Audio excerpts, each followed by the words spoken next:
Hi everyone. For my first video, I want to get down to the basics. And the very first thing that I think about is breathing. Now, we've all done it a few times. I don't know how many people do it in the most health-fulfilling way possible, but I want to touch on that just a little bit. So the two things I want to cover in this video are the proper way to breathe, or perhaps a better term would be the more beneficial way to breathe, and two, what the benefits are to doing this long term. So first of all, the proper way to breathe. Now, it's commonly said that in our society, especially in the Western, more stressed and agitated society, that we breathe a little bit more from our chest. And primarily that is true. However, it's very much exacerbated by our posture. And this is something that I see in a lot of people.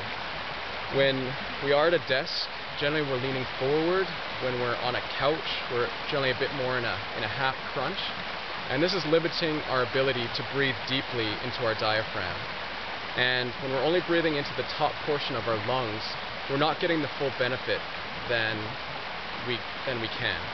So what we want to do is have a more relaxed posture where we lower our shoulders and our neck and have pretty much a straight spine.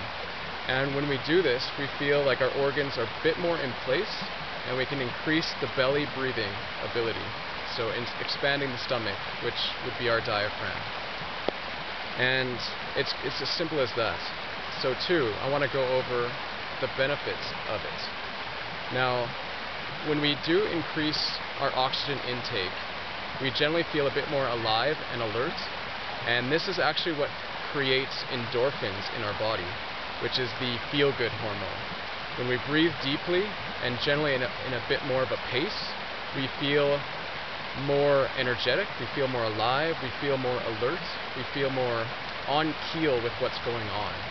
And that's a very important state to be in long term if you do want to live a happy life. So breathing is a key component.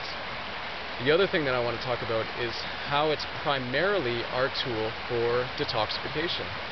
When we do increase the oxygen intake into our body, we can eliminate any type of bacteria, even fungus or virus that may be proliferating in our body. So most people think of kits to buy for detoxification, but this is actually our primary mode to get rid of any type of difficulty that's in our blood or in our tissues. So increasing oxygen intake through a deep, relaxed breath and finding ways to do this in the day-to-day life, just for 5 minutes, you will really notice a benefit. So if you are in a busy office building, get outdoors for the lunch hour or for your coffee break, sit quietly, find a grounded posture, and just breathe. We breathe through our nose, and we can exhale through either. Our nose filters out any type of pollen or mold that might be in the air, so we can have more of a clean intake of the oxygen from the air. And there are also things called negative ions that we get much more from being outdoors. And these are things that also help us to detox and make us feel more alert. And I'll go later on into other videos into the benefits of conscious breathing, but I'll leave it at that to begin. So let me know any feedback you have and let me know how you're incorporating it into your lifestyles. But just doing it for 5 minutes each day, you'll notice that you might have a lightheadedness or perhaps a tiny bit of nausea. These are things that happen when we do increase our oxygen intake because we're starting to get rid of viruses in our body. And it's known as the Herxheimer effect, which pretty much a German doctor talked about how when we eliminate toxins from our body at an increased rate, more than our body can get rid of or excrete, that we can have these feelings of illness as our body detoxifies. So thank you very much, and I wish you the best of health.